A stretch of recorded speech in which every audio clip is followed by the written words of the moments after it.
Good afternoon, everyone. You all can hear me?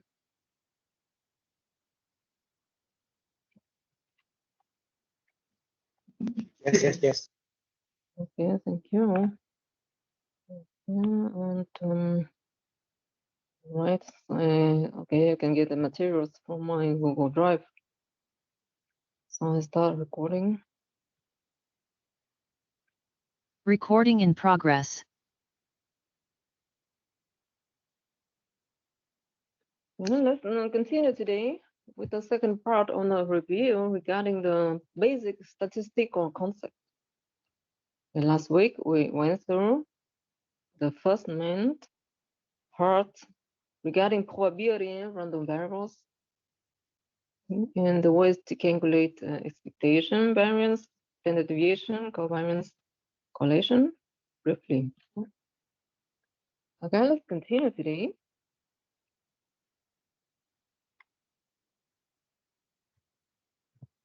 With some important theoretical probability distributions, like normal distribution, student distribution, chi-squared F distribution.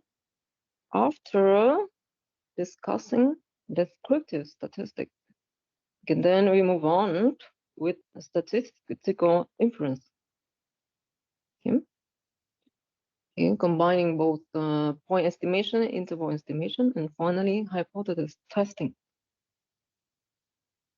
You all know that statistics can be divided into two main areas that we call descriptive statistics and inferential statistics. In descriptive statistics, we collect data, we summarize data, we organize data, and then we present data.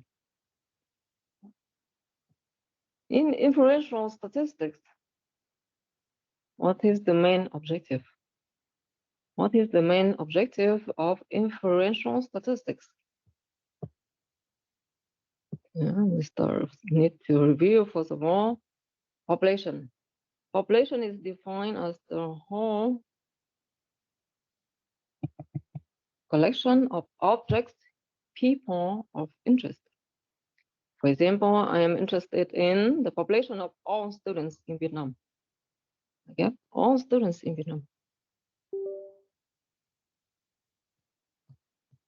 Okay, the features of the population are called parameters.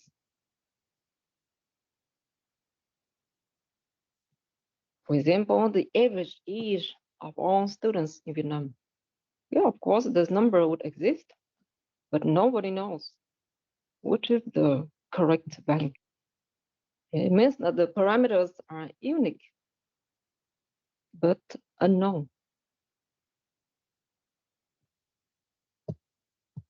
Okay, then, in order to get some information about this parameter, we take a sample,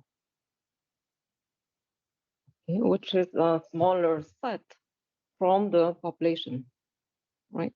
And of course, there are many ways to take samples. Take one sample of size 100, one sample of size 200. It means that the samples are not unique. And you calculate the corresponding features. Corresponding features of the sample are called statistics, right? For example, I take a sample of 100 students, and then I calculate the average age. Okay, of course, it's easier to calculate, okay, and get a number. And this number will be called statistics. Is that okay? So in inferential statistics, we would like to make inference about parameters from statistics, right? And clearly, we need tools, methods from probability. So probability is the background behind this whole process. Okay, so again, inferential statistics will allow you to make inference about the parameter from statistics. Okay, so we see that again in the way to get the confidence interval or test hypothesis. Okay, you can also test hypothesis or make inference about the relationship between variables. All right. So in the part number 4 and 5, it will give you a review on confidence interval and hypothesis testing. Okay, and we have a time to discuss this example again about the average age of our students in Vietnam.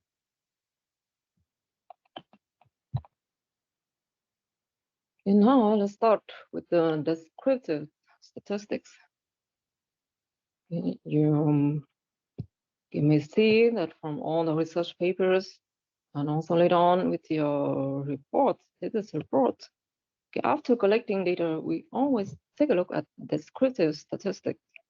Why? Because you may get some interesting information. You may also check, or at least have a feeling if the data set looks correct or not. Okay, for example, if you look at the minimum value of the whole set of observations, okay, if you expect the numbers to be positive, but you get something negative, then you see something wrong, right? Okay, so descriptive statistics, yeah, are important. Okay, you have several measures of central tendency. You may remember from last week, the first measure of central tendency is what? Expectation or the mean. Okay, the mean is calculated as the sum of all values divided by n. It is what we call the arithmetic mean. Arithmetic mean.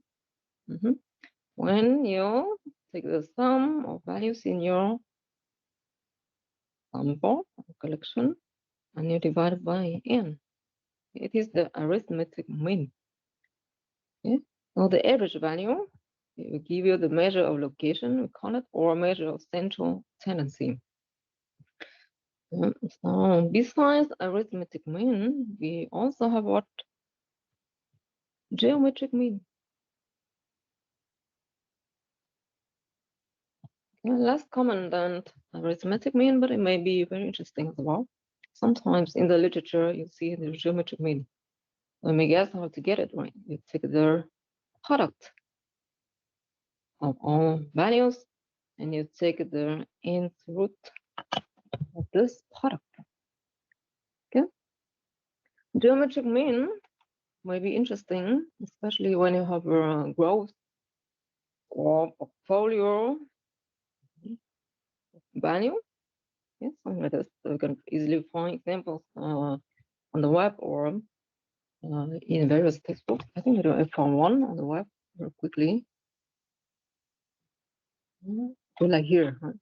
So it's an example about the way to use the geometric mean. Okay, I need to share. Okay. Okay, may find more advanced examples and so on. But here it is an example of the portfolio performance. Then we talk about the growth, value growth or compound interest, okay, to be added to the value of the portfolio. Okay, and then in this case, if you have the returns every year, like a 3%, 5%, and then you can talk about the, okay, in this case, the value of the portfolio over time. Okay, and in the end, you may want to multiply them all to take the fifth root. Okay, and clearly -1 to get the growth. Okay, so it is one way of the geometric mean. Okay, for the return, either you take the product of all the values and then you take the fifth root, nth root, or you will sometimes when you talk about the return, you might take 1 plus the value, multiply them all, and then you take the nth root. Okay, so it is an extension to say that sometimes we work with geometric mean, especially when you have the decomposition of numbers or indices. Besides the arithmetic mean. The mode is the most frequently occurring value in the set of observations. The median is the middle value in the series when the observations are arranged in order.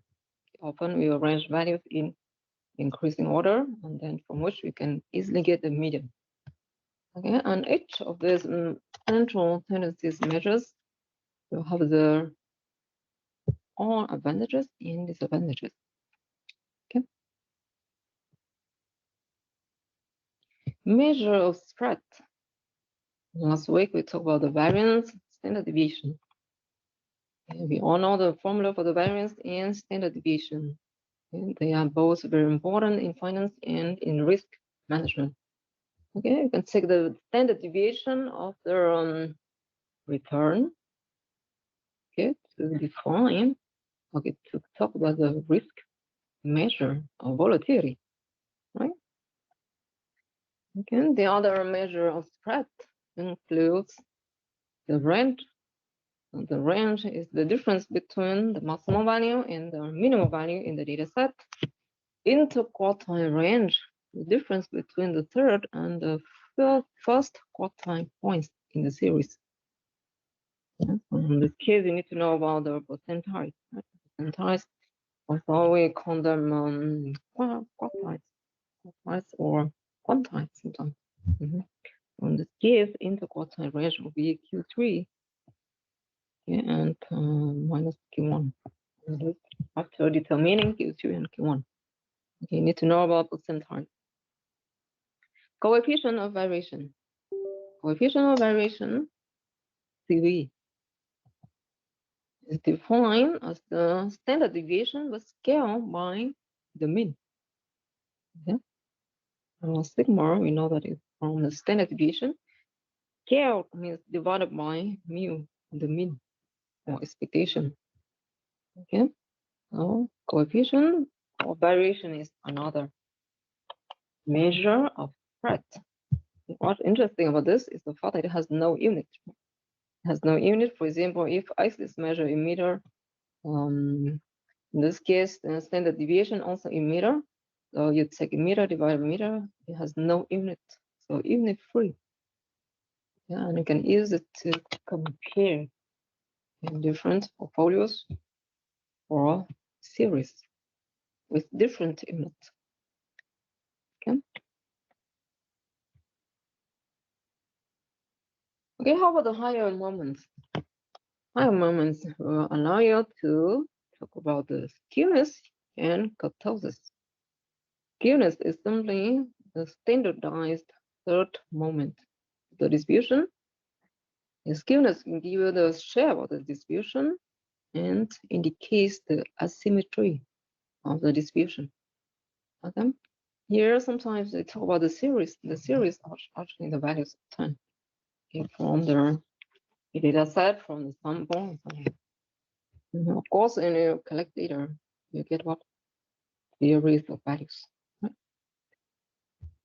Kurtosis is simply a standardized fourth moment, giving you the fineness of the tail and or how big is the distribution at the mean. You see some graphs later. Skewness can be positive or negative. Kurtosis can only be positive. For the normal distribution, skewness equals to 0. It means that the distribution is symmetric. And kurtosis equal to 3. Mesokurtic case. Yeah, skewness. Okay, right now I think the summary later, but maybe for now, just quickly, skewness is the standardized third moment. So it is the expectation x minus mu divided by sigma to the power 3. Yeah, so that's why it can be positive or negative or equal to 0. 0 for the symmetric distribution. Okay, and kurtosis very often denoted by kappa. Expectation of x minus mu divided by sigma to the power 4. Okay, you see that it's always positive. Okay. Equal to 3 for the normal distribution.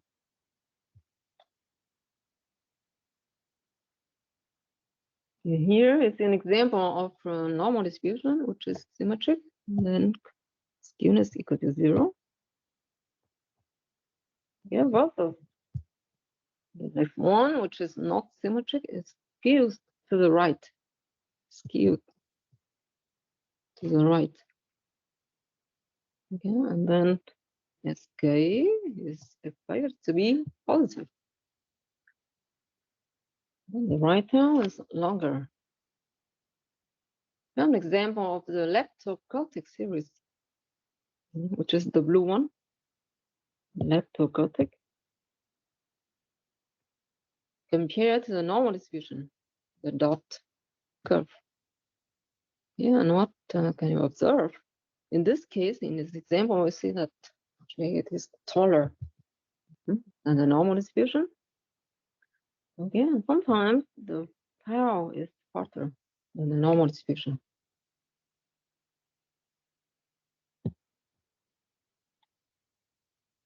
And then we see the skewness when it is positive, the right tail is longer, zero symmetric, and skewness negative.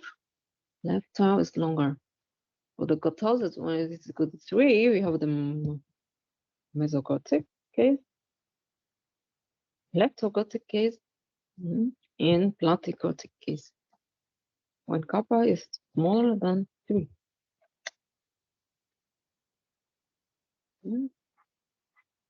The next curve for the left Q distribution. And then you see the mean, right, smaller than the median. In the case of the right Q distribution, the mean is larger than the median. Right. How about the measures of association? So we already then started to discuss last week. Covariance is a measure of association between the random variables or between two series. Two series when we talk about the sample already. Okay. Collection values. Okay, covariance expectation of what? Of the product x minus mu x and y minus mu y. Okay, we know that already. And covariance is the measure of association. The range of values from minus infinity to plus infinity. And it depends on the unit of the random variables. Okay? And collision coefficient is seen as the scale covariance. Scale by standard deviations.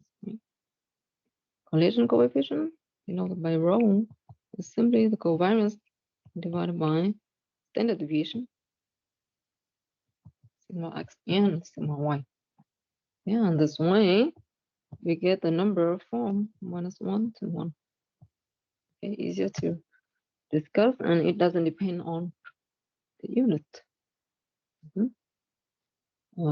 Okay, anything else? It's also called the Pearson collision coefficient compared to the Spearman-Rank collision measure. Sometimes you need to use the Spearman-Rank collision measure. Okay. In this case, we work with the ordinal variables. The rank only. The rank like the first, the second, the third one, so on. Okay. So it is an advanced collision measure, Spearman-Rank collision measure. Okay, besides the Pearson collision coefficient.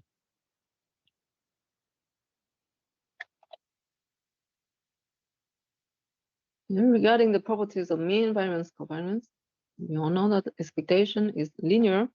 So expectation constant is the constancy itself. Okay, when we multiply the random variable y by c and plus a constant, we get c times ey plus d. So both c and d are constant. When the random variables y1, y2 are independent, expectation of the product is the product of expectations. So easy to work with the expectation. How about the variance? Careful. Variance of cy plus d. First of all, the constant doesn't change the variance. So d here, it doesn't change the variance. And c, if you want to move it outside. So first of all, it is the variance cy And I want to move C outside because C is the constant. I get C squared more Y. Where Y is the random variable. Okay. And if the two random variables Y1, Y2 are independent, then variance of the sum is equal to the sum of variances. Okay. It was for the independent random variables. Otherwise, I have to add the covariance. Right? Okay, and how about the covariance? Yeah. If I want to calculate the covariance, C plus dy1, E plus Fy2, in this case equal to df, covariance y1, y2. I think that we know about that already. All right.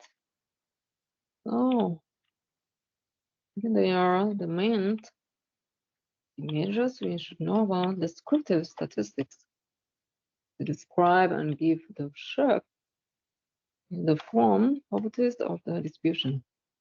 Yeah. And very often associated with the distributions that we'll study later, there's another parameter we call degree freedom. Degree freedom. Also, a feature or parameter of the distribution defining the shape of the distribution. And now let's work with the most important probability distribution. To start with the normal distribution again. Why normal distribution is one of the most important probability distributions? Yeah. One reason is the central limit theorem. Okay, you can start from several random variables.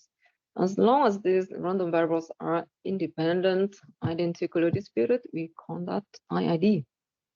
Okay, so the random variables X are supposed to be independent and follow the same distribution with the same mean and same variance, mu sigma squared.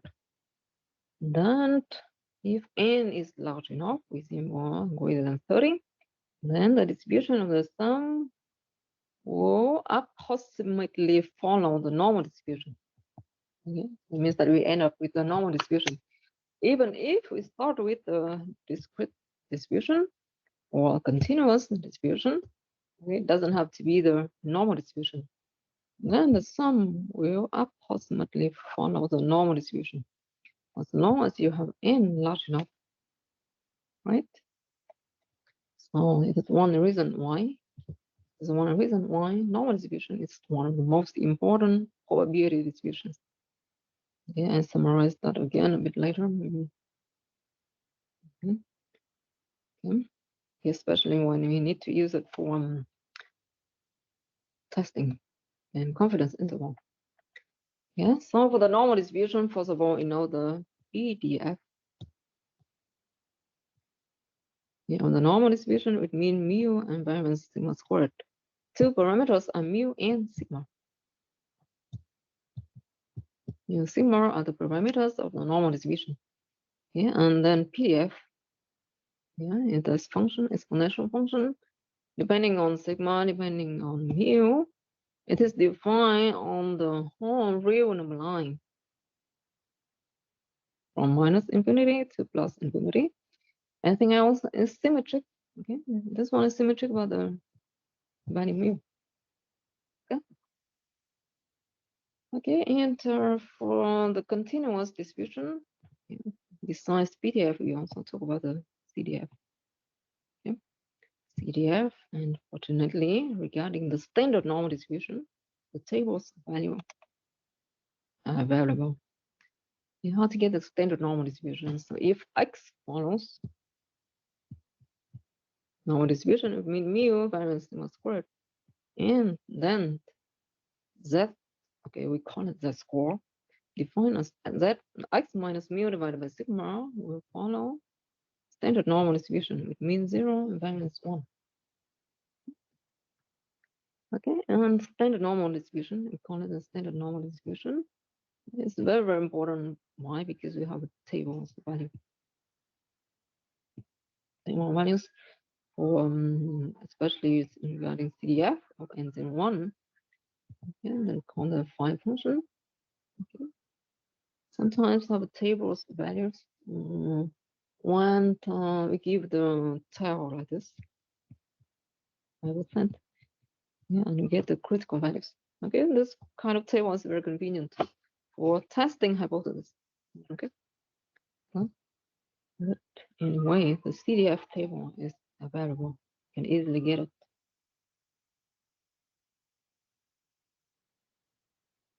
Standard normal distribution is symmetric about the mean, 0 in this case.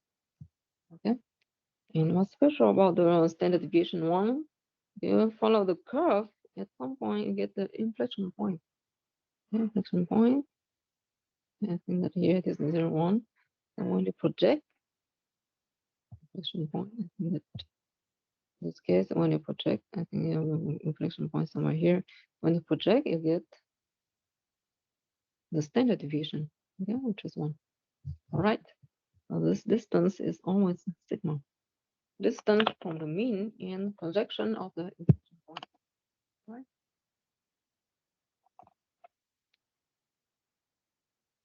It also works for the previous curve. If you go back here, this one not so good. You don't see the standard deviation.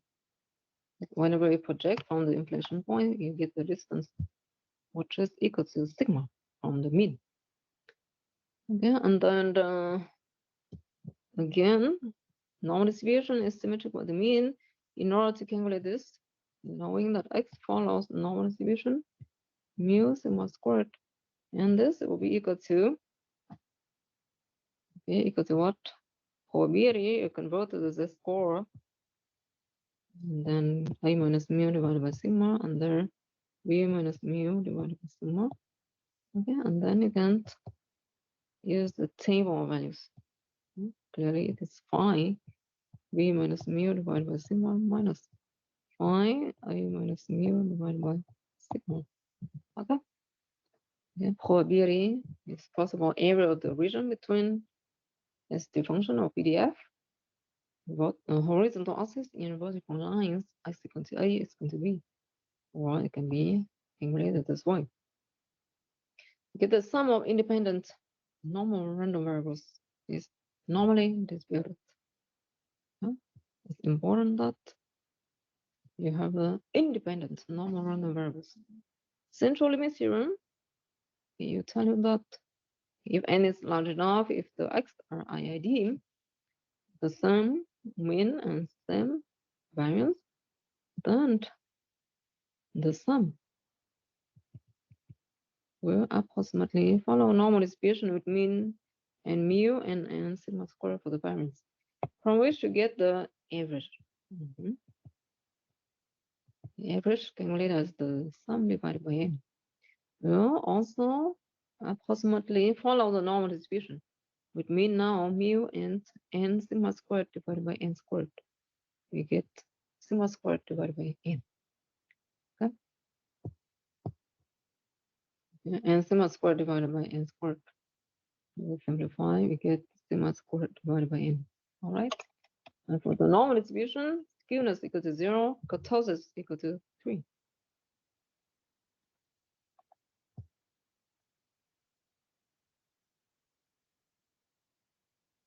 In central limit theorem, you give you the distribution of the sum and distribution of the average. So again, average. Why average? Because we often wanted to test hypothesis or get a confidence interval for the population mean. Okay? So when I consider the whole population of all students, even now, I can try to investigate the average age, average height, average weight. Yeah. Okay. So they all correspond to the average, right? Again, the second important distribution is the chi-square distribution. Chi-square distribution, once you define it, chi-square distribution has degree of freedom associated with this, in giving you the shape of the distribution. So it is denoted by chi-squared and often with the number k. for the degree of freedom, okay, which is one parameter. How to obtain the chi-square distribution? So in case here, you have k independent standard normal random variables. We start with that z1, z2 up to zk. Follow standard normal distribution, which is n01. Again, they are independent. Is that okay? Then you take the sum of z squared, z1 squared plus z2 squared up to zk squared. In this case, I get a new random variable following the chi-square distribution with degree of freedom k, right? And then the mean of the chi-square distribution is equal to the degree of freedom of the k. The variance equal to twice the degree of freedom, equal to 2k. Okay.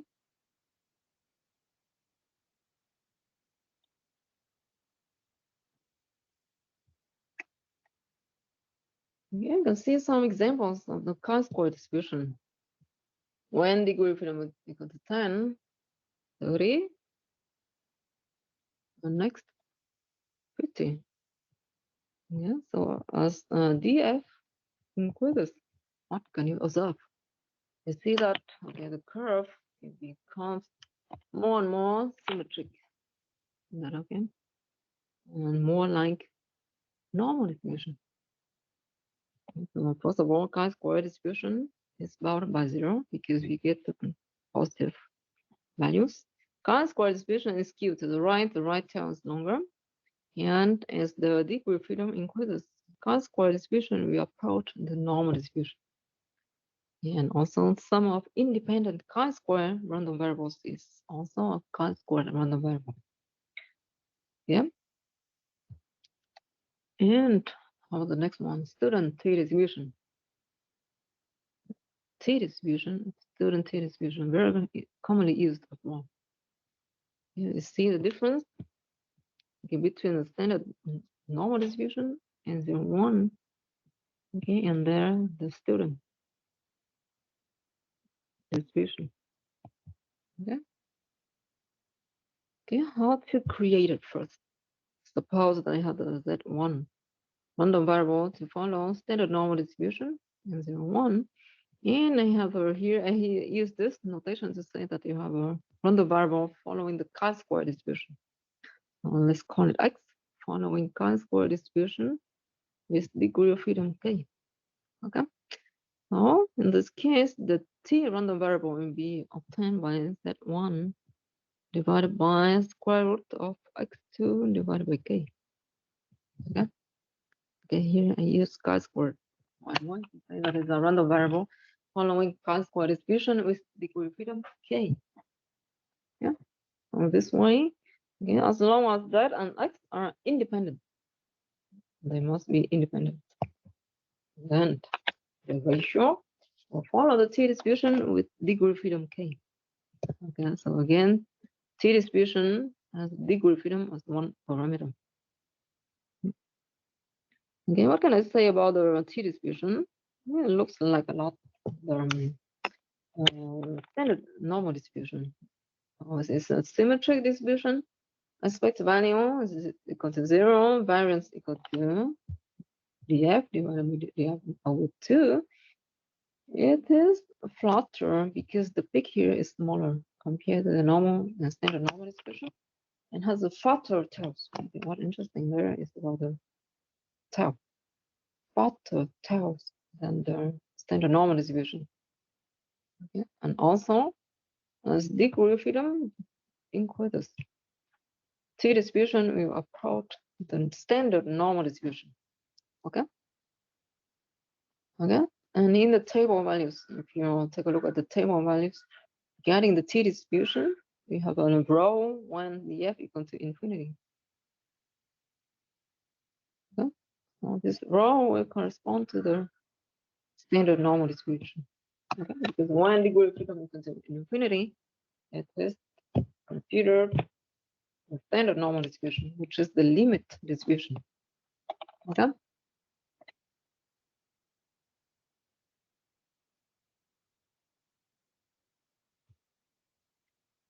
Okay, and finally, the F distribution. How to define the F distribution? Take the ratio of two random variables. The first one, following chi-square distribution with degree of freedom k1. The second random variable following chi-square distribution with degree of freedom k2. And as long as the two random variables are independent, the ratio will follow the F distribution with 2 degrees of freedom, k1 and k2. Okay, so F has two parameters for the degree of freedom. They're called numerator and denominator degree of freedom. Okay, we see that in the table values. And we have some examples of the F distribution. Clearly, it's not symmetric. If you to the right, F cannot be negative. Identified by both degrees of freedom, numerator and denominator degree of freedom. All right. Okay, so these are the most important distributions that you should know. Okay, and in this class, I think that we test hypotheses, okay, mainly using these distributions. Okay, we will often test statistics that we calculate from the sample and follow one of these distributions, based on which you can make a conclusion about their parameters. Okay.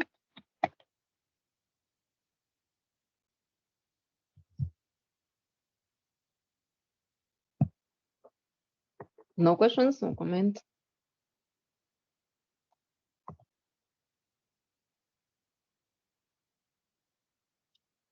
If we don't have any other questions, let's continue. Okay, again, the population is the collection of all objects on people of your interest. The features of the population are called parameters. Yeah. Okay, clearly the parameters are unknown. Nobody knows the true value of the parameters. Okay. Except we are the creator of the population. Maybe God knows that. Okay, and okay, it's unique and unknown. Okay, in order to get some information about the parameter, actually take a sample, a smaller set of the population, from which you can calculate the corresponding features that we call statistics. Okay. So the estimator of the population parameter is the sample statistic. So estimator and statistic mean the same thing. Is the formula that we used to calculate the feature of the sample. When we talk about the average age of students in my sample, in this case, here I have 100 students. Yeah. I try to go and ask the question, how old are you? I collect 100 values. Some of you will be 18, some of you will be 19.5, 20.2, 22.1. Yeah, I collect for 100 students. I sum them up, divide by n, I get the average.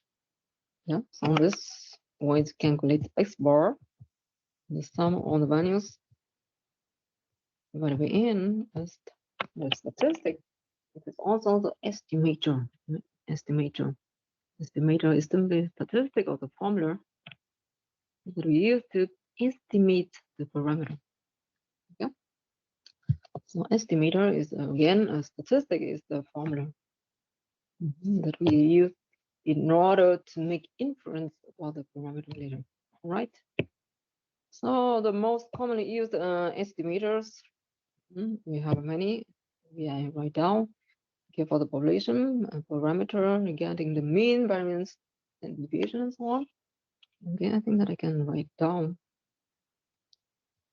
for the estimators. Okay, regarding the measures of central tendency spread, and so on. So I stop sharing. I need to write down something.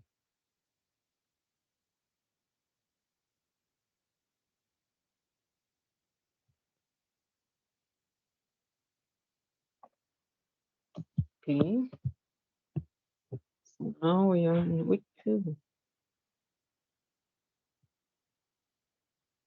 Yeah, a review on statistics. All right. Okay, and we all know that statistics can be divided into 2 main areas of descriptive statistics and inferential statistics. Okay, here we collect data. Okay, here organize data. Here summarize data. And you present data with a lot of different charts and curves, graphs. In inferential statistics, you try to make inference about parameters from statistics. Yeah. Or when I talk about the confidence interval, testing hypothesis. The objective is always to say something about the parameters from the sample, right? Okay, and of course we need probability behind. Okay. Inferential statistics. Okay. And population.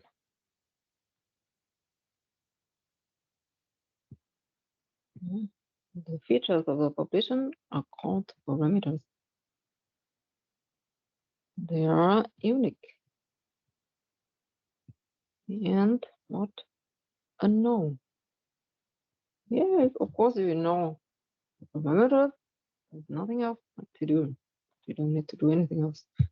Yeah, parameters are unique unknown. And they are the features of the population. Because they are unknown, I would like to get some information about them by taking a sample. Often we want it to be a random sample and representative. And from the sample, we calculate the corresponding features. We call that statistics. Again, they correspond to estimators. Okay. Of the parameters. All right. Okay, so what are the main parameters of your interest? Now I may give the list of parameters and corresponding estimators.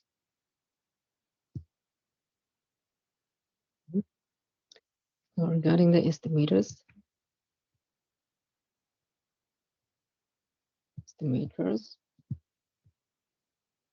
okay, we have a list of parameters. Yeah, under statistics or estimators. How to calculate for the sample. We need more space. Okay, parameters. Let's start with the easy one. The mean. Okay, what is the mean? By definition, the mean or expectation. Well, random variable is denoted by mu or mu x. Expectation x. Okay, how about the statistics? Means that you collect data from the sample.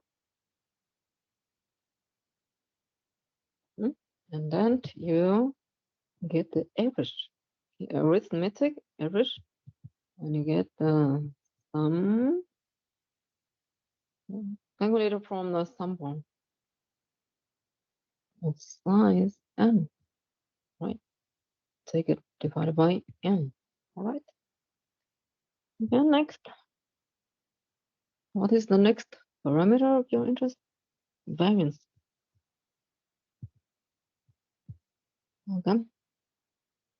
Var x sigma squared equal to expectation x minus mu squared.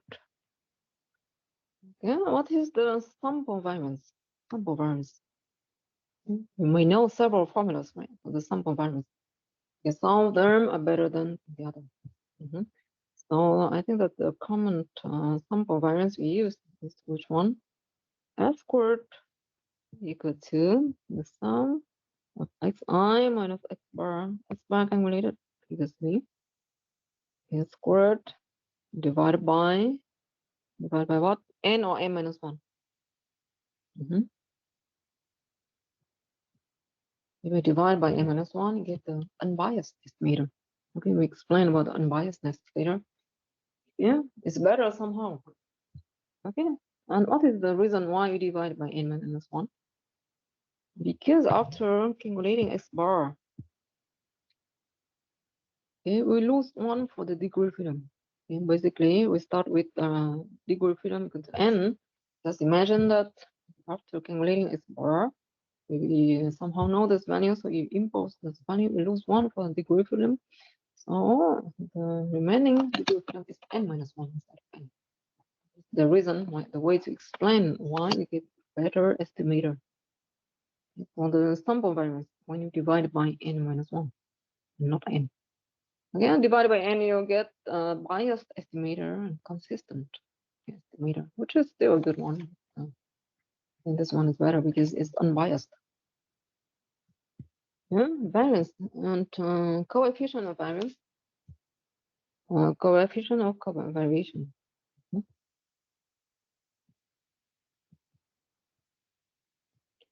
Again, denoted by CV. Yeah, sigma divided by mu. You can guess that in this case. Just take, instead of sigma, we have S. Okay, and then instead of mu, we take X bar. Okay, calculated from the sample. Okay, so they are the real formulas. They calculate from the series of values. Skewness.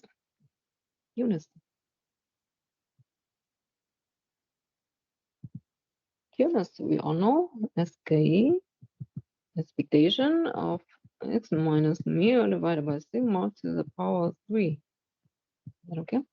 So how to calculate the statistic of the skewness? Then we may inspire from the previous ones.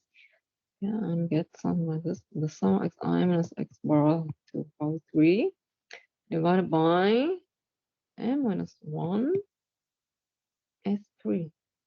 Okay, seems to be a good estimator. Okay, we may have different choices in not only one way to calculate the statistics, but here's this one common formula that you can find. And next, God tells us force moment denoted by kappa, expectation x minus mu divided by sigma to the power 4. Okay, and then what is the corresponding estimator? Well, we can take the sum of xi minus x bar to the power 4 divided by n minus 1 s4. Okay, anything else? Covariance. Covariance and correlation coefficient. Covariance. Okay, maybe 1 minute to 1 minute. I'll be right back.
covariance.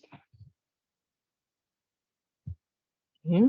Okay. In the literature, often denoted by sigma xy. Yeah, sigma xy like this, or x comma y. Again, we know that is the expectation x minus mu x times y minus mu y. Yeah, and then how about the estimator? Estimator, in this case, we take xi minus x bar times yi minus y bar divided by n minus 1. Okay? Correlation coefficient.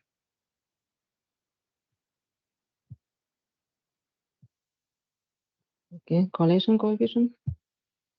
I think it's better to switch. Correlation coefficient.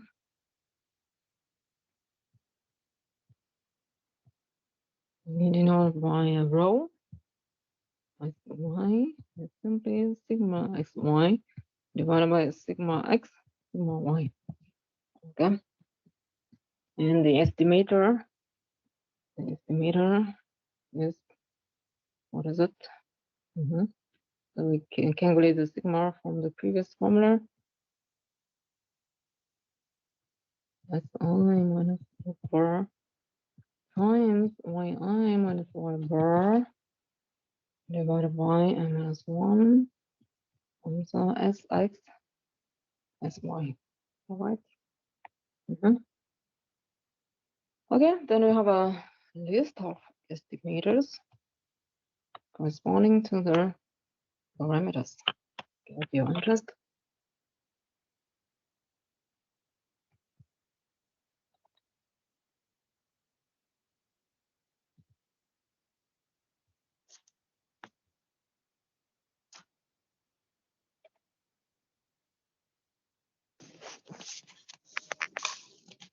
And after getting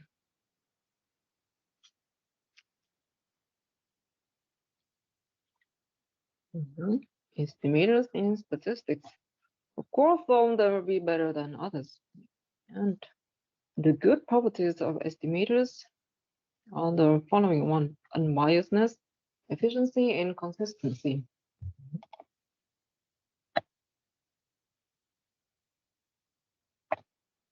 Okay, what does it mean? Example, what does it mean when the estimator is unbiased? When it is efficient, when it is consistent. Here we see the comparison. Okay, between the two graphs, the first case when the estimator is unbiased compared to the second one. Which one is better? Clearly, the first one looks better. Why? Because it's like a shooting way. Yeah? So first the result will be here, the next one will be there. Okay, and you see that they are all around the true value. Okay. Imagine you take the average, means that you sum them up, you divide by n. Yeah, you expect to get the average to be equal to the true value. Okay, we're saying that an unbiased estimator is on target on average. Okay? Which means that for the estimator, theta hat, expectation of theta hat is equal to the theta parameter. Is equal to the true value. All right. And we know that the expectation is simply the long run average. Okay. When you try many times. Okay. And the estimator is unbiased when expectation is equal to the true value of the parameter. All right. Imagine you take the first sample, you get one value, take another sample, and get another value. Yeah, and the average, the more will be equal to the true value. Compared to the biased estimator, you see clearly that the average of these values will be somewhere here, different from the true value. No, the difference between true value and expectation of the estimator is called the bias, right? Biased. So the biased estimator is off target on average, right? And it's clearly unbiased. is a good estimator.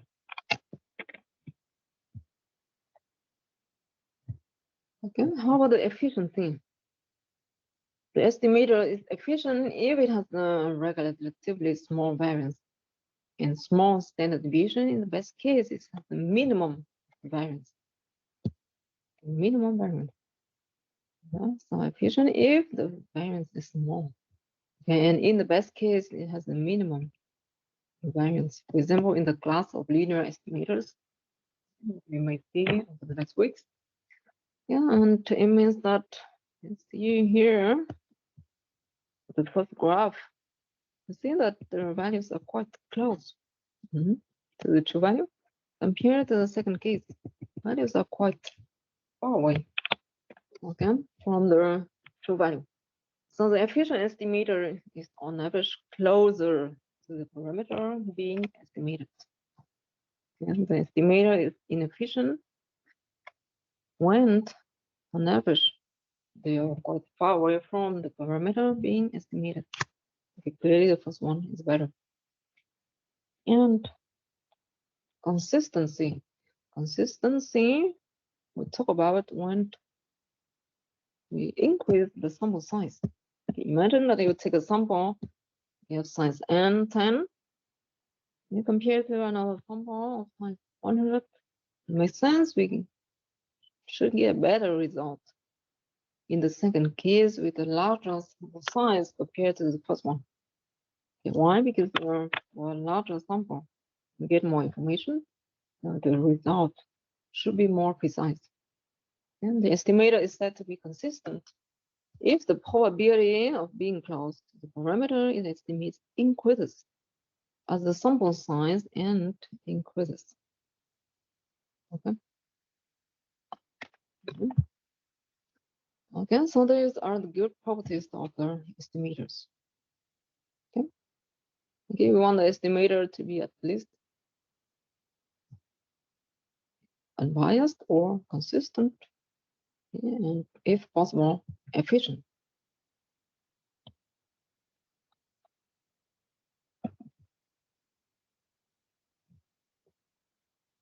Okay, maybe you can take a break now. Recording stopped. Okay, take a break for 10 minutes. Do you have any questions, comments, you can send me a message. All right.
Recording in progress. Okay, and then let's continue with the next section on confidence interval and hypothesis testing. Okay, so we defined estimators. Estimators are simply statistics formulas that we use to estimate the parameters. Okay, we want the estimators to have good properties. Again, by using the formula means that we calculate one value. So it's also called the point estimate. Why? Because we get a single value estimate. Here, we remember average age. After plugging in the values, I get 21.2. Yeah, it's a single value. A single estimate is good, but it's not enough. Why? Because with a single value, conveys little information about the actual value of the population parameter. We don't know how far it is from the true value. We don't know anything about the accuracy of the estimate. Compared to the second approach that we call the confidence interval or interval estimate. The purpose is to get the interval and associate it with certain confidence level, like 90%, 95%, 99%. Okay. So the interval estimate or confidence interval is the procedure to give you the interval values. Okay, so it is the range of values that we believe to include the unknown population parameter. For example, I get the interval 19.1, 25.2, and I say that this interval contains the true value of mu. Okay, I don't know why it's mu, but I believe that it contains the true value mu. Okay, with certain confidence level.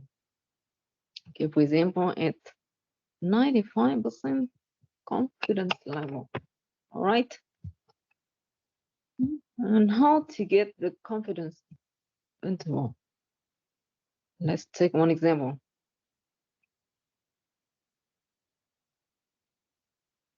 Let's take an example. Maybe to start with the one on the slide first. So, according to the central limit theorem, we know that if n is large enough, the x distribution stay the same for the xi, and the xi are independent. Then the average will approximately follow the normal distribution with mean mu variance sigma squared divided by n. All right, from the central limit theorem. Okay, one step further. From this, you can say that x bar minus mu divided by sigma over root n will follow in 0, 1. All right, which is the score. Right, and I wonder what is the interval containing 95% of the population. What is the interval capturing 95% of the population of the n01? And then I draw standard normal distribution like this, because the symmetric was 0. So I expect this interval to be symmetric as well and capturing 95%. Okay, what does it mean? Means that area is 0.95. Area on the left, on the right, they are equal. So I get 0.025. Is that right? Okay, and on the right, I also get 0.025. Okay, it means that this area, okay, is equal to, this area will be equal to 0.975, okay, from which I get this critical value. I think it's about 1.96. Okay, I get the value 1.96 from the table. Okay, and I will say that on the left that will be minus 1.96. Then probability for the score to belong to the interval minus 1.86 and 1.86 is equal to 95%.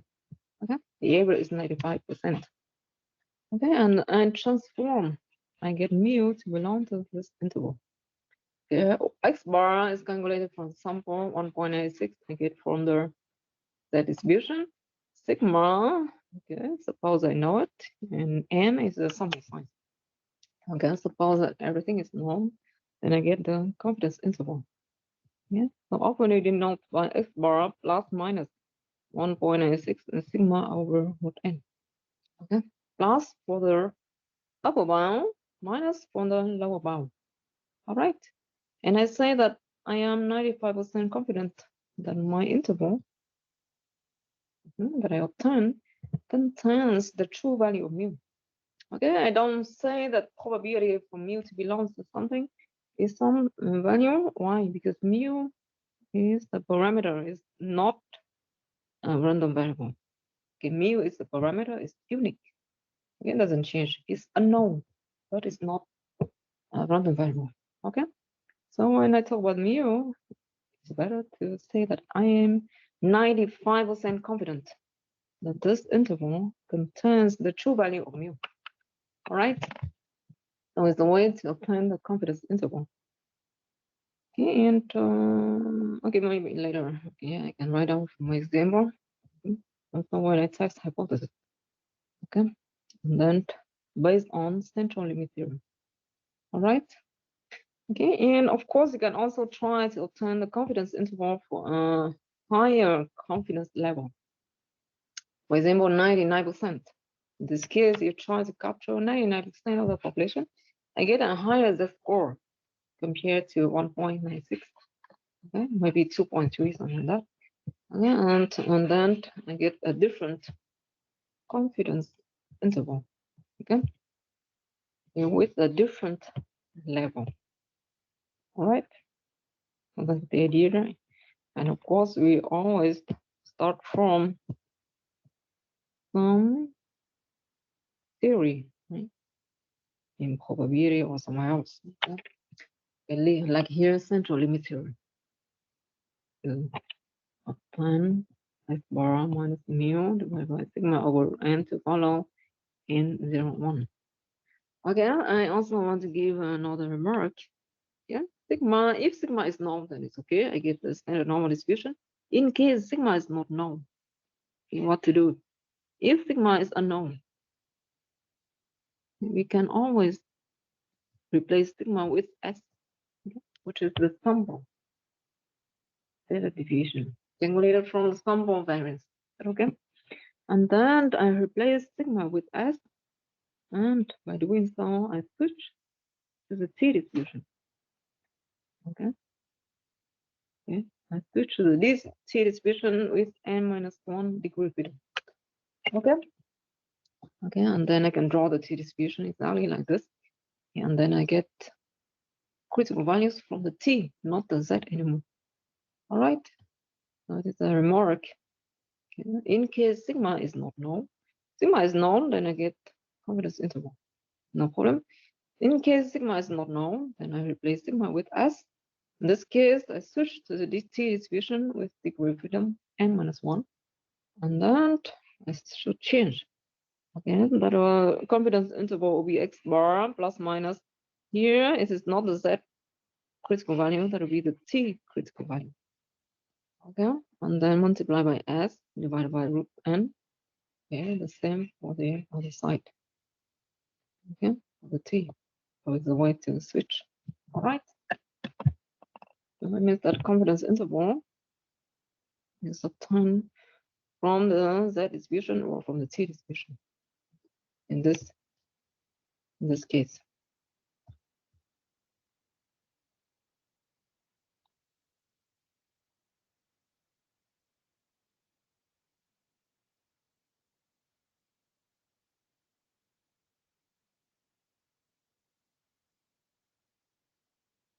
Back.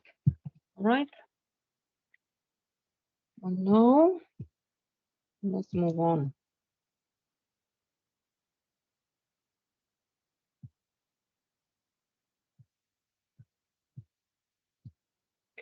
Yeah.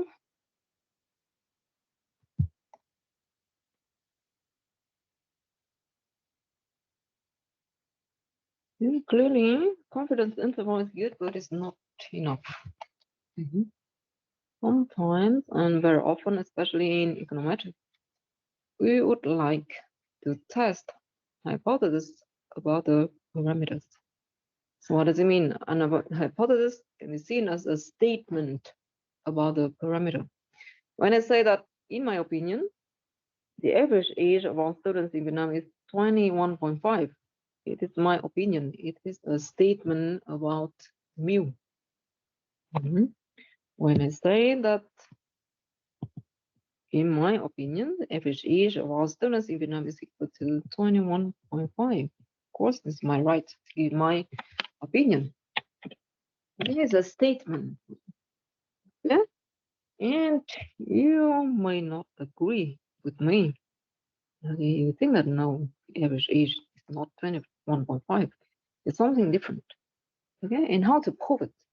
In case you don't agree with me, you want to prove it statistically. We prove it statistically. Why? Because we take sample and get data, collect data. We try to prove it. Yeah. Okay. And we prove it. And the whole procedure is called hypothesis testing. We want to test this statement. Okay. So it is my opinion. You don't agree with me. You want to prove that I am wrong. Okay, and how to do that?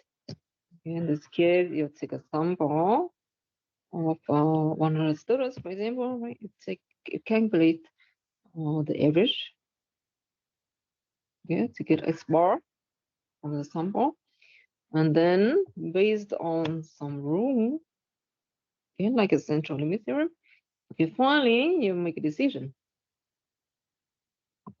Okay, in the end, you may say that, okay, I have enough evidence to reject your statement. Okay, it means that you already proved that I am wrong. Okay. Okay, or you may not have enough evidence to reject at all. In this case, you have to accept it. All right. Now the whole procedure is called hypothesis testing. Okay, to start with the non-hypothesis statement about the population parameter. Okay, when I say that average age is 21.5, when I say that the average height of one student in Vietnam is 1 meter 62, for example. Okay, it's my opinion. It's another statement that we want to test it. Okay. So HO is defined. HO goes along with H1. HO is called the null hypothesis. Okay, H1 is simply not HO. Negation of HO. It is called the alternative hypothesis denoted by H1. Okay, so negation of HO. So in this case, mu different from 100 or mu different from 1.5. Okay, so we have a pair of hypotheses called null hypothesis and alternative hypothesis. All right. Yeah, and what is the idea? Okay, intuitively, of course, when you collect data, right, you calculate X bar intuitively. If X bar is close to 21.5, 21.3, yeah, it seems to be close. Yeah, this value seems to be supported by the data. In this case, you do not reject HO. Okay, imagine you calculate X bar, you get something very different, like a 31. Okay, of course, I exaggerate. In case you get 31 or something very low, like 12, of course not 12, but exaggerate.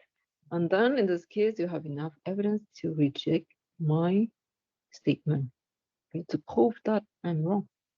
Okay, so intuitively, it is the procedure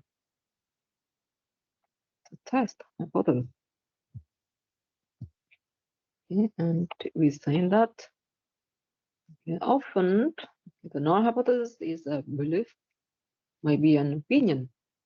Okay, and it is maintained to be true until when you have enough evidence to reject it. Okay.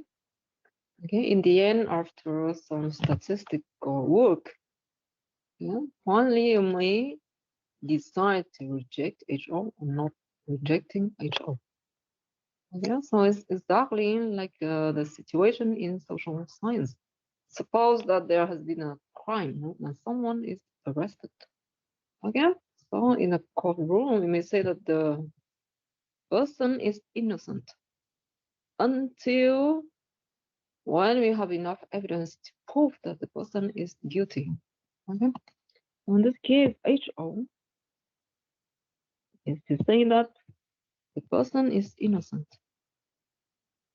Okay, okay, and based on the evidence, yeah, in the end, you have two possibilities. Enough evidence, okay, to reject HO. Okay, in this case, yeah, the person is proved to be guilty. Okay. In case when you have not enough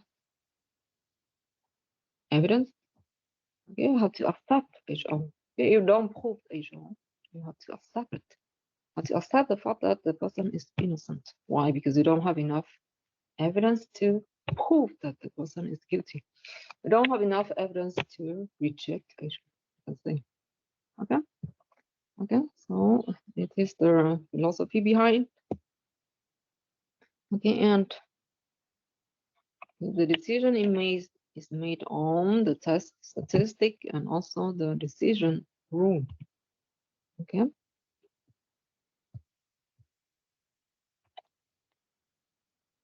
Okay, and to summarize, HO may be true or false. When I say that, in my opinion, average age is 21.5, okay, this statement can be true or maybe false, but nobody knows for sure, right? Because nobody knows the true value of mu. Okay, well, we have two possibilities. HO is true or HO is false. Regarding the decision, because you may reject or not reject, okay, so you have two possible decisions. To combine them all here in the table that we call the contingency table, we have how many cases? 1, 2, 3, 4 cases. Yeah. When HO is false or HO is true, okay, and when you reject HO or when you do not reject HO. Okay, suppose you are here. HO is true and you do not reject HO. In this case, the right decision. Okay, correct the decision. Suppose you're there. HO is false and you reject HO, and it's also a correct decision. No error being made. Okay, how about the other? Here, when HO is true and you reject it, it's very serious, right?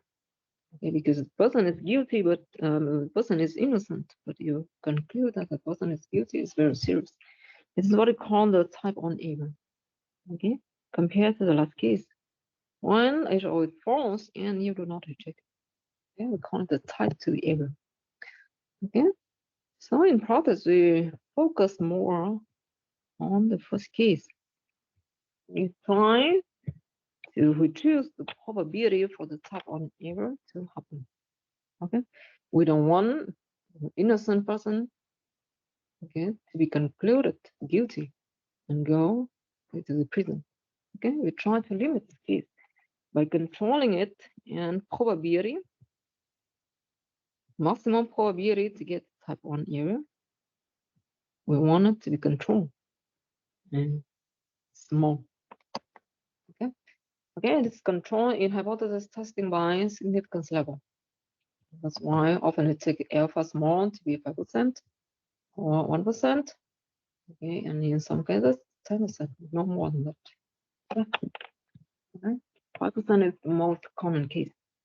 Yeah, and the meaning of the significance level is actually the maximum probability to get the type 1 error. Okay, you cannot get both to be good at the same time. Type 1 error probability, type 2 error probability. So just ignore beta for now. Okay, and type 2 error for now. All right. So I like to control the probability to get the type 1 error through alpha significance level. Okay. Yeah, and that's the idea. That's why we test hypothesis at 5% significance level, 1% significance level, or 10%. Okay, so according to the null hypothesis, we have a two-tail test and one-tail test. Okay, for the two-tail test, it corresponds to the case when your test HO mu equals to 15, like this. Okay, or 21.5, H1 mu different from 50. Okay, why it is a two-tail test? Why it is a two-tail test? Because imagine that, okay, after collecting data, okay, you get X bar. Okay, and X bar is very far away from the value we want to test, like 50. Okay, suppose for some reason I know the distribution like this, like a normal distribution, and suppose the mu is somewhere here, okay, far away from 50, far above and far below. Yeah, in this case, actually, we have the rejection region on the right and on the left. Okay, we call it the two-tail test. So the name one-tail test or two-tail test comes from the fact that the rejection region is on both sides or only on one side. Okay. Yeah, rejection region on the right, on the left, we call it the two-tail test. When it is the right, we call it the right-tail test. We have to look at H1. When it is on the left, we call it the left-tail test. And then we also look at H1. And that's the name of the test. And then what's next? Rejection region is calculated. Yeah, and it's we draw. Okay, and here in this case, the right tail test, left tail test, and two tail test. All right. So rejection region is determined from the distribution of the test statistics, okay, and also from the significance level. Okay, we obtain it from the table values. Okay, and we want the rejection region to have an area to be equal to L4, to be small in most cases.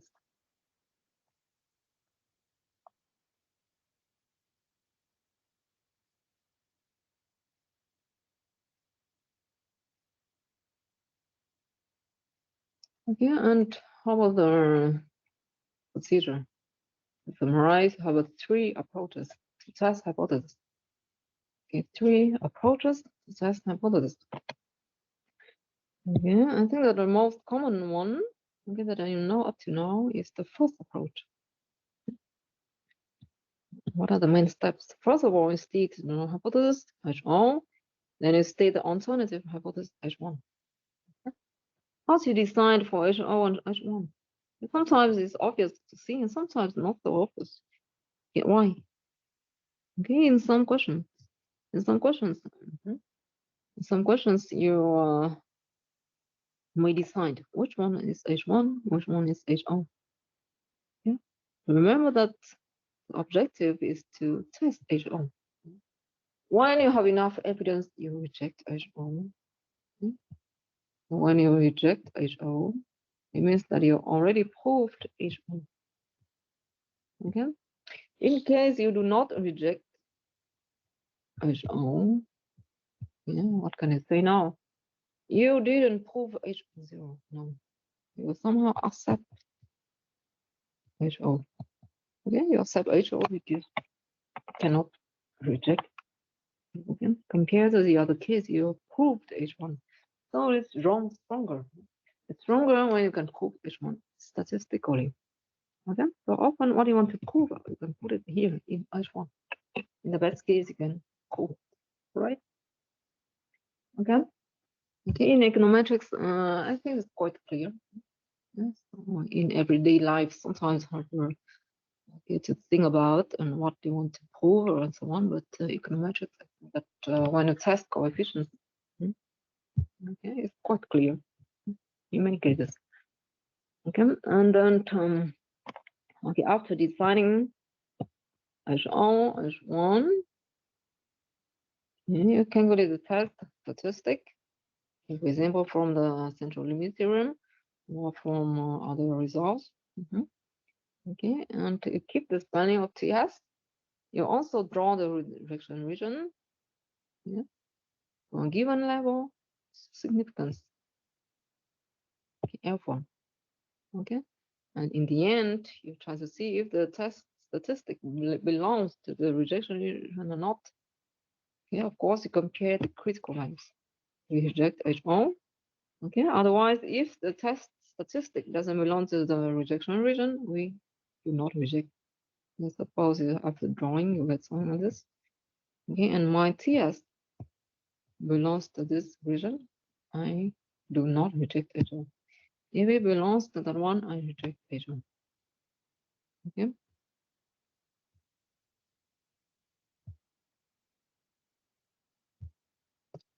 Okay, the second approach to use the confidence interval. Okay, it only works for the two-tailed test. Okay, what is the main idea? Okay, after getting the confidence interval for two-tailed test means that your test mu equal to 21.5, for example. Okay. What the test suppose you got the confidence interval. What to do next? What to do next? Two-tailed test means that you want to test HO mu equal to certain value mu 0. So for example, 21.5. Okay. So confidence interval at 95%. Let's suppose you get the range of values like this from 16.5 to 25.2, example. So I am 95% confident that this interval contains the true value of mu. And then next, okay, I would like to test. So I obtain this confidence interval even before testing. But okay, now I like to test. Test HO mu equal to 21.5. Okay, what do you think? Yes, clearly 21.5 is somewhere here. It means that I have this value 21.5 supported by the data. Okay, because 21.5 belongs to the confidence interval. Okay, so it belongs to the confidence interval. What is the conclusion?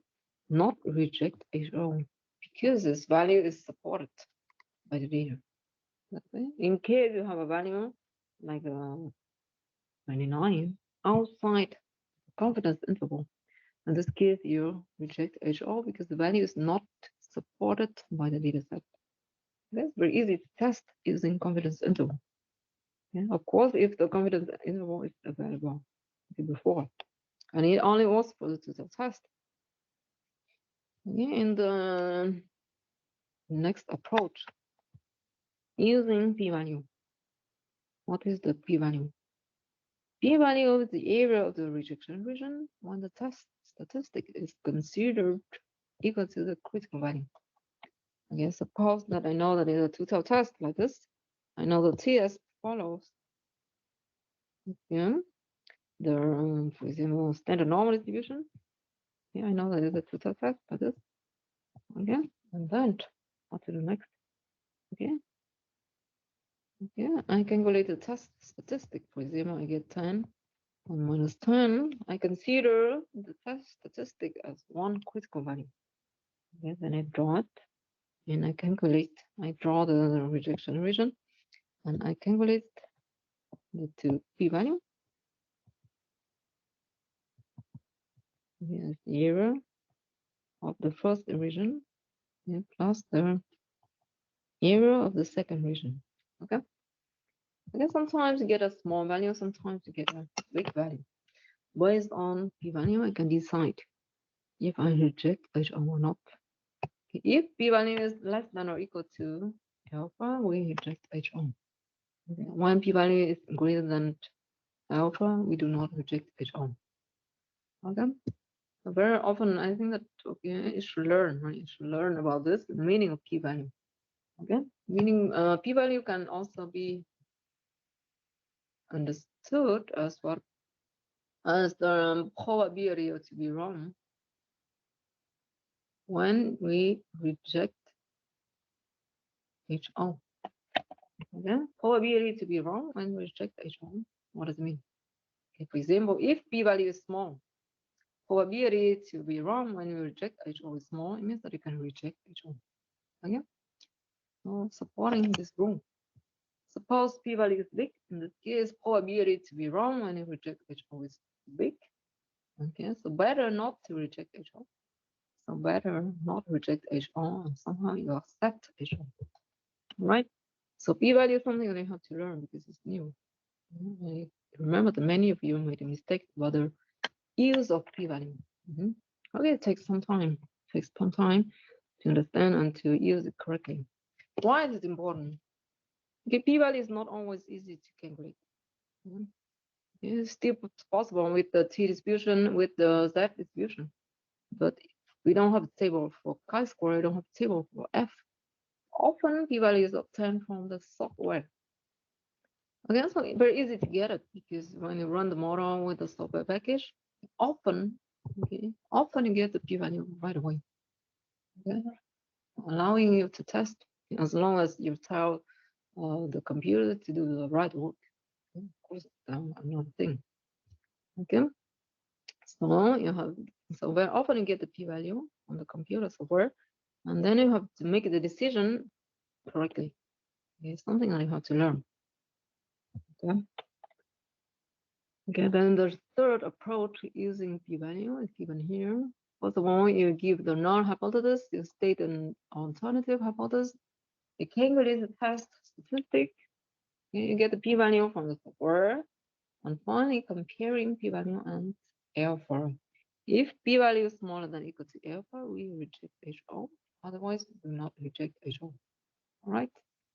So to summarize, you have three approaches, three methods to test hypothesis.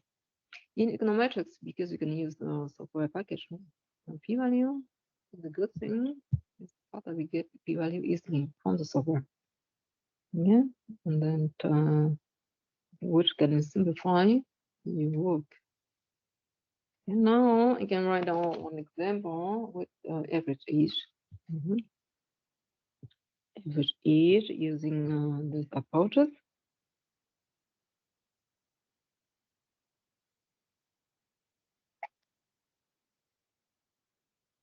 Yeah, so like right with my nose.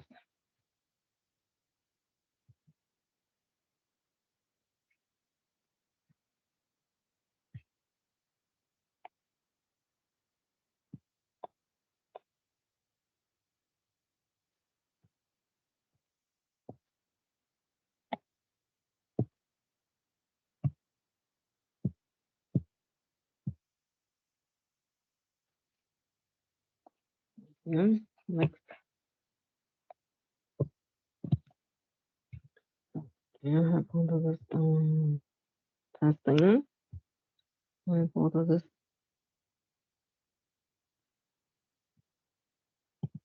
testing. You have three approaches.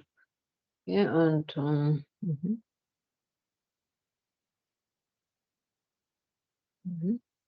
the first one, the main idea to compare test statistic and critical values. Then you conclude. The second one using confidence interval. Okay, for the two-tail test only. Okay, and finally to use the p-value. Okay. Okay, let me take this example again. Yeah, when I say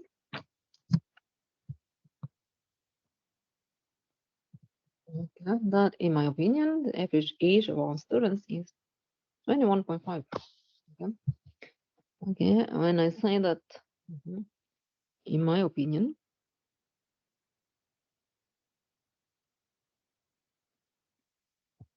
the average age of all students in Vietnam is equal to 21.5. Yeah, what does it mean? It means the statement about the parameter. It means that I already said something as a statement, which is my belief. Mu equal to 21.5. Okay. Okay, and then you don't agree, okay, with me, and you want to test hypothesis. Yeah, means that you want to prove that I'm wrong. Right? Yeah, you want to test HO. Yeah, and how to test it? You take a sample. You take a sample of, for example, 100 students. Is that okay? And you collect, you get the age, okay, of 100 students, yeah, and store in x1, x2 up to x100. Is that okay? So it is the series of values. Then you get the average. Okay, as per equal to the sum, again divided by 100. Okay, suppose you get the value 20.3. Yes, an example. Is that right? So how to go further? How to go further? And then, okay, because for the average mean, I mean for the population mean, I know about CLT. CLT will tell me that X bar, if n is large enough, like greater than 30, and also the xi are independent. Okay, student age actually are independent in my sample. X bar will approximately follow the normal distribution with mean mu and variance sigma squared divided by n.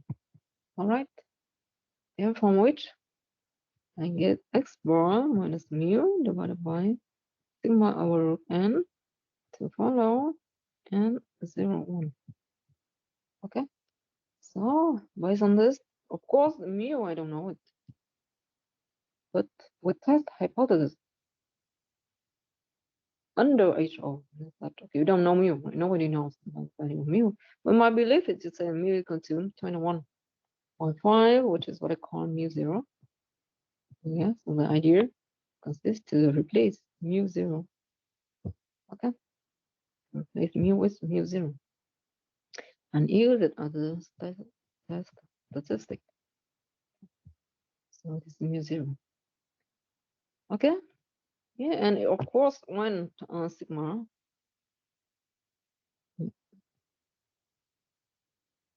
is known and it is equal to 1. Suppose sigma is known and it's equal to 1. Okay, otherwise you have to replace with the s and then you switch to the t minus 1. Okay. In this case, you can test with standard normal distribution. Okay, if sigma is unknown, okay, I can use s sample standard deviation. In this case, I switch to the t distribution of n minus 1 degree freedom. Okay. Yeah, t distribution with n minus 1 degree freedom. Right. Okay. Now let's continue. So I calculate, okay, continue, and then ts equal to x bar 20.3 divided by mu 0 from the threshold 21.5 divided by 1 over root 10 root 100, which is 10. I think I get the minus 12 value. Is that okay? And then, yeah, I know I keep this TS. I also draw the rejection region. So TS follows the normal distribution. Now I can draw the standard normal distribution. Okay. And I want to test at 5%. Okay. So alpha is given from the beginning. Alpha equal to 5% significance level. All right. So alpha is given there. So from the HO and H1, I know this total test. So rejection region is on the left and on the right. Okay. So I know that the total area is equal to 5%. So each part will be 2.5% for the area, which is 0.025. And their area here also 2.5%, 0.025. Okay. Okay. So N01. I get easily the critical values. 1.86 and minus 1.86. Okay, next I can try to locate TS minus 12. Minus 12 belongs to the rejection region because it's smaller than minus 1.96. Now I can conclude minus 12 because it's smaller than minus 1.96. So I can reject. So in this case, I can reject. Why? Because TS belongs to the rejection region. And then the decision is to reject HO. Okay? Reject HO means that you already proved H1. Okay, and conclude that I am wrong, and then the true average is different from 21.5. Okay, you don't know the value, but I know you know that it's different from 21.5. Okay. All right, so this is the first approach. Yeah, how about the second approach? Second approach. It works because you have a two-tailed test. For one-tailed test, we don't use it. Okay. But the two-tailed test, it works because the confidence interval, I think that from what I remember, the confidence interval is X bar plus minus 1.90 at 95% confidence level. 1.96 times sigma, which is 1 divided by root 10, which is 10. Okay. Okay. And what is it?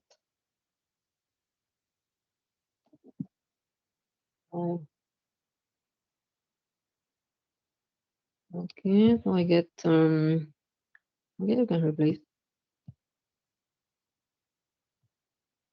Okay, X bar, I think that I get okay 20.3 plus minus 1.86 divided by 10. So what is it?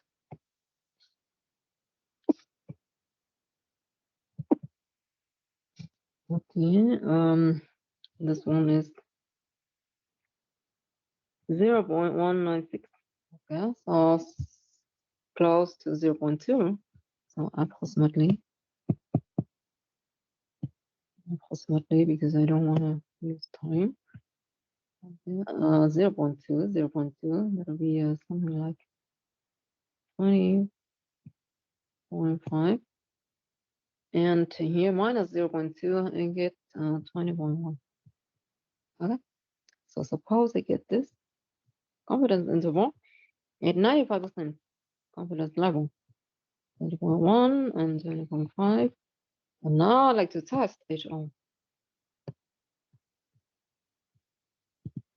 Mu equals to 21.5. What do you think?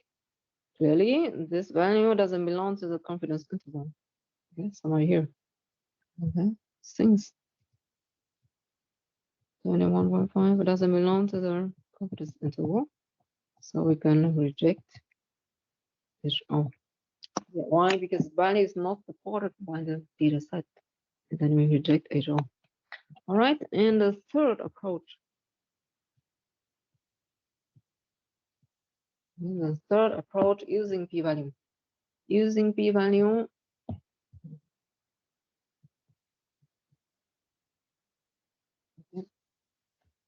How to proceed?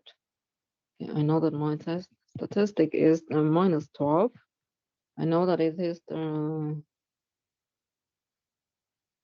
normal distribution and 0, 1, and it is a two-tailed test. Okay, and then I consider TS as one critical values. So that will be minus 12 here, 12 here. Okay, and 2 delta is the way I draw this and I draw that. Okay, I calculate the p-value as the sum of the two areas. So p-value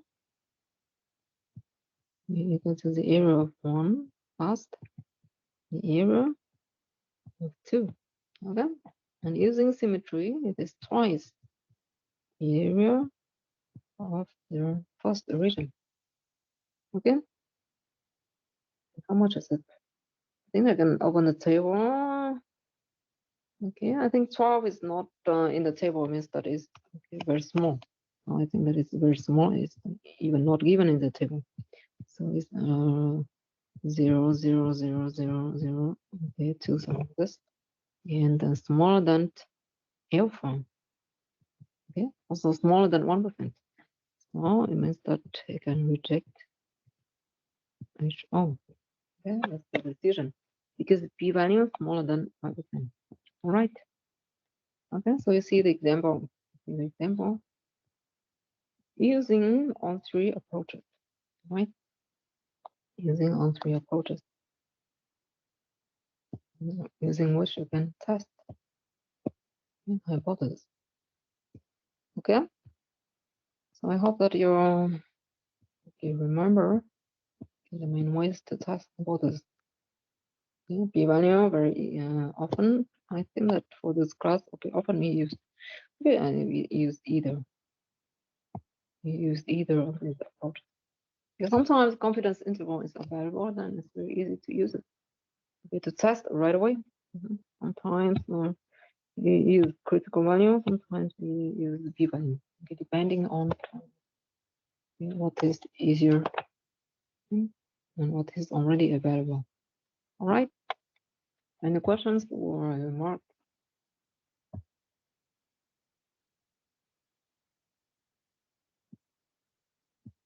Okay, I have a quiz, but let me show the quiz. Maybe you can stop recording.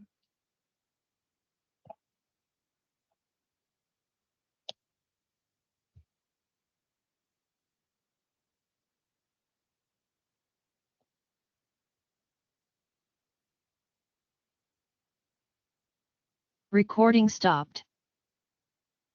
Okay, let's take a quick look at the quiz. Okay, I think you'll have time to answer a few questions. Okay, only one. Now I share first.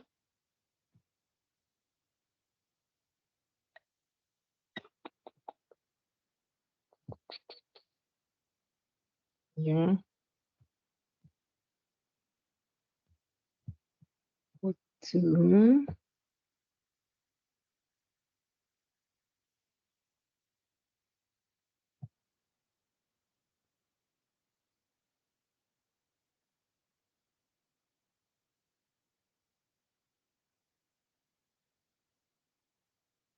okay, I also give you the table, right? Of values. Okay, give you both. One for the standard normal distribution, and another one for the t distribution. This table is given as well. I think for the t distribution with the given degree of freedom. Degree of freedom on the left.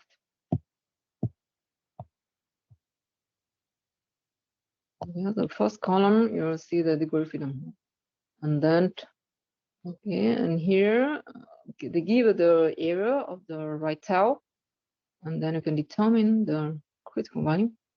Okay, that's each table has its own instructions. Be careful. Okay, you can get there. Okay, here is the. Let's see how I can write down. Can I write down? And there. So the first column corresponds to the degree of freedom. Okay, when degree of freedom is equal to infinity, it corresponds to the standard normal distribution. And then along each row, we get along which row we get the critical value. Okay. All right. I have both tables. And okay, the questions you have two parts. Confidence interval, I think that's okay. I separate, okay, and indicate clearly for you the first part with Z distribution and 0, 1. Standard normal distribution, and the second part with T distribution. So again, T distribution was one. We don't know the sigma. We rather know the S. So the sample standard deviation. Okay, and especially when the sample size is small. Why? Because when sample size is large, then the T can be approximated by the Z01. Yeah, when sample size is really small, like 18, 16, 25, 24, and then it's better to use T distribution, okay, for the critical values of the distribution of the test statistic. All right. So as I already explained here, and then okay, careful because sometimes HO is very clear, sometimes not that clear. Okay. For example, question 4. That when you read through the question, it is reported that a certain population has a mean of 27. Okay, to test this claim, so the key is, okay, you see clearly you want to test HO, but mu is equal to 20%.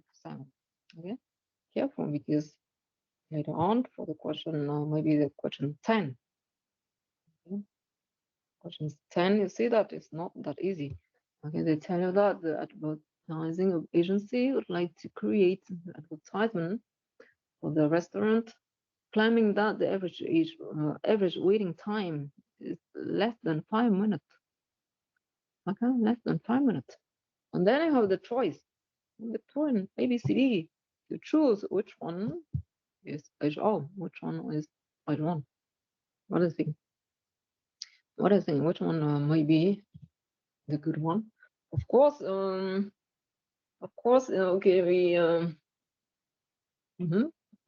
have several options, not only one, but according to the objective. According to the objective, it may be better to choose one from 4 answers. Okay, here they want to, what they say. Okay, the agency would like to create the advertisement to say that the average waiting time is less than 5 minutes. That's what I think. So waiting time less than 5 minutes will correspond to the HO or the H1. Waiting time less than 5 minutes will correspond to HO or H1. HO or H1. Yeah, not that easy to decide, right? Yeah, but you remember that when you make a decision, in the best case, you can prove H1. You don't prove H1. That okay? So what you want to prove, you put it in H1. Okay. So maybe the statement to say that mu is smaller than 5 minutes is better to be put in H1. All right. Okay. So for those questions, I'll let you think about and answer at home. Okay. For now, maybe you can answer the first question. Okay. Okay, I can give you a few minutes.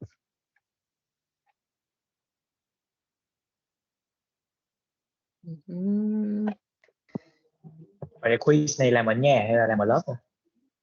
Bây giờ mình có thời gian đúng không? Thì làm 5 câu nha, xong rồi chưa? Ok. Mấy câu kia về nhà phải nghĩ thêm chứ giờ làm ngay chứ không kịp. Ok. Thì chắc là mấy câu đầu cô lo cho làm luôn đúng không? Bây giờ cô sẽ đưa file trên này. Alright.